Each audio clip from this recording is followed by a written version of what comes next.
పశ్చిమ గోదావరి జిల్లా దెందులూరు మండలం ప్రతికోళంక గ్రామంలో ఉద్రిక్త పరిస్థితులు నెలకొన్నాయి. గ్రామంలో మాజీ సర్పంచ్ మహాలక్ష్మీరాజు వర్గానికి గ్రామ పెద్దలకు మధ్య ఘర్షణ కొన్నేళ్లుగా కొనసాగుతున్న విషయం తెలిసింది. ఈ తరహా ఘర్షణల్లో పలుమార్లు అరెస్టుల పర్వం కొనసాగింది. ఆయా కేసులు ప్రస్తుతం కోర్టు పరిధిలో ఉన్నాయి. తాజాగా ఓ చెరువు భూముల విషయంలో మరోసారి ఇరు వర్గాల మధ్య ఘర్షణ చిలికి గాలివానలా మారింది. దీంతో ఉద్రిక్త పరిస్థితి నెలకొంది. ఈ ఘర్షణలో పలువురు గ్రామస్తులకు తీవ్ర గాయాలయ్యాయి. క్షతగాత్రులను స్థానికులు ఏలూరు ప్రభుత్వ ఆసుపత్రికి తరలించారు. సంఘటనా స్థలానికి చేరుకున్న పోలీసులు పరిస్థితిని అదుపులోకి తెచ్చారు. కొంతకాలంగా ప్రశాంతంగా ఉన్న ఆ ఊరిలో మళ్లీ భయోత్పాతం నెలకొంది.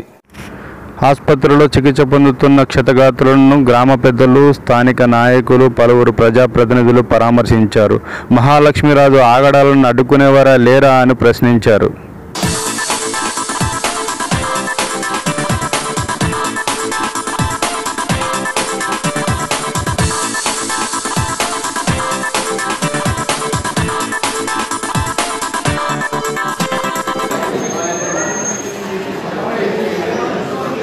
వీళ్ళిద్దరికి దెబ్బలు తగిలినాయమ్మా. వీడి పేరేంటమ్మా? గంగారత్నం. ఇంటి పేరు? ఆవిడ పేరు పేరేంటమ్మా? సైదు వరలక్ష్మి. వీళ్ళు ప్రతికోళ్ళంకేనమ్మా? ప్రతికోళ్ళంకేనా ఉండేది? ఇంకెవరున్నారా?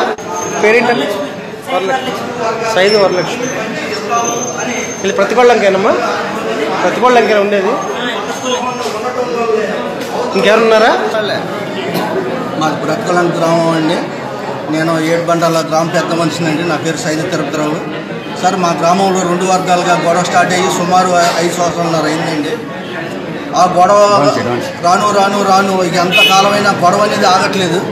అందువల్ల ఇక గొడవలో ఎందుకు అనేసి మాకున్న భూములు వాళ్ళకి ఎంత వస్తే అంత, మాకు ఎంత వస్తే అంత 2 భాగాలుగా పంచుకుని ఎవరు భూములు వాళ్ళు అనుభవిస్తూ గొడవలు లేకుండా జీవించాలని మేము డిపార్ట్మెంట్ వాళ్ళని కోరగా అడిషనల్ ఎస్పీ గారు, ఆర్డీఓ గారు, ఎంఆర్ఓ గారు, ఎస్ఐ గారు, సిఏ గారు వీళ్ళందరి సమక్షంలో రాజరాజేశ్వరి కళ్యాణ మండపంలో మాకు సెటిల్మెంట్ చేశారు సార్.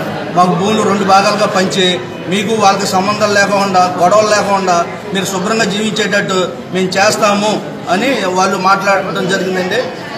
అయితే ఆ భూమి ఇదిగో పంచుతాం, అదిగో పంచుతాం అని అడిషనల్ ఎస్పీ గారు కాలయాపన చేసుకుంటూ రావడం వల్ల ఈ గొడవలో ముదిరిపోయి ఆ 8 బంటాల వర్గం వాళ్ళు ఈరోజు మా వర్గం వాళ్ళ మీద పడి వాళ్ళు ఎట్ట వచ్చినట్టు కొట్టేయటం జరిగిందండి. మా వాళ్ళకి ఒకరిద్దరికి తలకాయలు పగిలిపోయినాయి. కొంతమందికి అయితే కడుపు మీద తన్నేశారు, కాళ్ళు చేతులు ఇరిసేసి వాళ్ళు ఎట్ట వచ్చినట్టు చేస్తారు సార్. మేము మీడియా వల్ల మాకు న్యాయం జరగాలని మేము కోరుకుంటున్నాం. ఎవరైనా దాడి చేస్తున్నారు మీ మీద? మహాలక్ష్మీరాజు వర్గం వాళ్ళండి. పేర్లు ఈ భూ వివాదం ఒకటే అంటారా కేవలం? ఘంటసాల మహాలక్ష్మీరాజు, ముంగర పోతురాజు, ఘంటసాల చంద్రశేఖర్ వీళ్ళ వర్గం వాళ్ళు మొత్తం కలిసి సుమారు 100 మంది మా ఇళ్ల మీద పడి ధ్వంసం చేసి మా వాళ్ళందరినీ కూడా ఎరగొట్టేశారు సార్. ఏదో పెళ్లికి వచ్చారు, పెళ్ళిలో గొడవ ఏదో చిన్న గొడవ పెద్ద అయిపోయిందని అన్నారండి. ఏదో మా వర్గం వాళ్ళు పెళ్లి పాకలపల్లి దగ్గర రావణగూడెంలో జరుగుతుంది. ఆ కార్యక్రమానికి మేము 7 బంటాల పెద్దలు, మా ప్రజలు చాలా మంది అక్కడికి వెళ్ళాం. ఇంకా ఉన్న జనం తక్కువగా ఉంటారు, వీళ్ళని ఏదైనా చేసేయచ్చు అని మహాలక్ష్మీరాజు వర్గం వాళ్ళు మా వాళ్ళ ఇళ్ల మీద పడి మొత్తం ఇదంతా చేయడం జరిగిందండి. ఎంతమంది దెబ్బలు తగిలి? ఇళ్లలో ఉన్న బంగారం, డబ్బు అన్ని కూడా దోచేశారండి. దెబ్బలు ఎంతమంది తగిలియండి? గాయాలు ఎంతమంది? గాయాలు అయితే మినిమం 15 మంది దాకా తగిలి. ఇక్కడ ఎంతమంది వచ్చారు హాస్పిటల్కి? ఎంతమంది? ఇంకా వచ్చే వాళ్ళు ఉన్నారండి. ఇప్పుడు ఆల్రెడీ ఒక 7 మంది వచ్చారు. ఇంకా వచ్చే వాళ్ళు ఉన్నారండి, వస్తున్నారండి. పోలీసులు వచ్చారండి? వాళ్ళు రాలేని పరిస్థితుల్లో ఊళ్ళో ఉండిపోయారండి. పోలీసులు వచ్చారండి? పోలీసులు ఉన్నారు. వాళ్ళు పోలీసులు ఏం చేస్తున్నారండి, సెంటర్ లో ఉంటున్నారు. వీళ్ళు ఏమో ఇళ్ల మీదకి వెళ్ళి వీళ్ళు ధ్వంసం చేసేయటం, కొట్టేయటం. పోలీసులు ఏంటంటే అంటే మేము ఊళ్ళోనే ఉన్నామని వాళ్ళు చెప్తాం జరుగుతుంది. కానీ వాళ్ళు సెంటర్ నుంచి ఎవరి ఇళ్ళకి వెళ్ళట్లా. వాళ్ళు దౌర్జన్యం చేసే వాళ్ళు మాత్రం మా ఇళ్ల మీదకి వెళ్ళి దౌర్జన్యం చేసేస్తున్నారు. ఇది సార్, మీ మీడియా వల్ల మాకు న్యాయం జరగాలని మేము కోరుకున్నాం.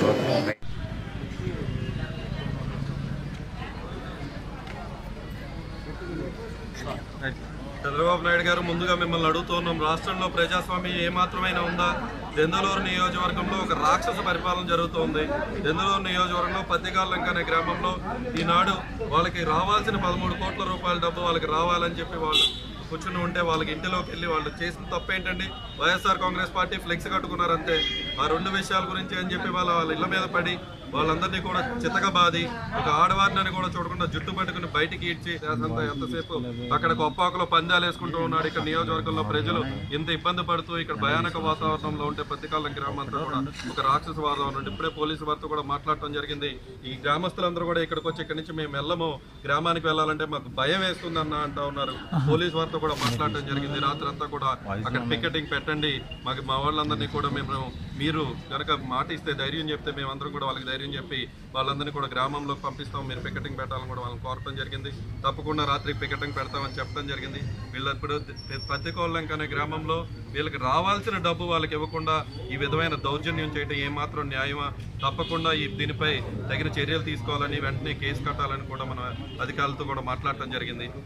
తప్పకుండా ఇప్పుడు అంతేకాదు పాపం ఎంత ఈ పేదవారిని కొట్టడమే కాకుండా ఆడవారిని రోడ్డు మీదకి ఏడ్చడమే కాకుండా వాళ్ళ మెడలోని తాలిబొట్లు కూడా లాక్కుపోయి వాళ్ళ బీరువాలో ఉన్న డబ్బులను కూడా బీర్బాలు కూడా పగలగొట్టి డబ్బు పట్టుకుపోయారంటే ఎంత భయానక వాతావరణం పత్తికాలంక గ్రామంలో ఉందో మనకు అంత తెలుస్తూ ఉంది. మేమందరినీ ఒకటే కోరుతూ ఉన్నా, చంద్రబాబు నాయుడు గారు ఇప్పుడైనా మేలుకోండి. దెందులూరు నియోజకవర్గం మీ రాష్ట్రం, మీరు పరిపాలించే ఆంధ్రప్రదేశ్లోనే ఉంది. ఒక్కసారి దెందులూరు నియోజకవర్గంలో ప్రజల గురించి ప్రజల పక్షాన్ని నిలవండి. ఒక్కసారన్నా కూడా మా వాళ్ళందరినీ కూడా కాపాడవలసింది మేము విజ్ఞప్తి చేస్తూ ఉన్నా. ఈ చింతమనేని ప్రభాకర్ యొక్క రౌడీయిజం రోజు రోజుకి హద్దు మీరుతూ ఉంది. చింతమనేని నీకు చెప్తా ఉన్నా, ఖబర్దార్ నువ్వు ఈ విధమైన ప్రవర్తన చేస్తూ ఎంతో అక్కడ డబ్బు సంపాదించుకుంటూ కూర్చుంటే కుదరదు. దెందులూరు నియోజకవర్గ ప్రజలని కోసం ఒక్కరోజన్నా గడుపు అని నేను కోరుతూ ఉన్నాను.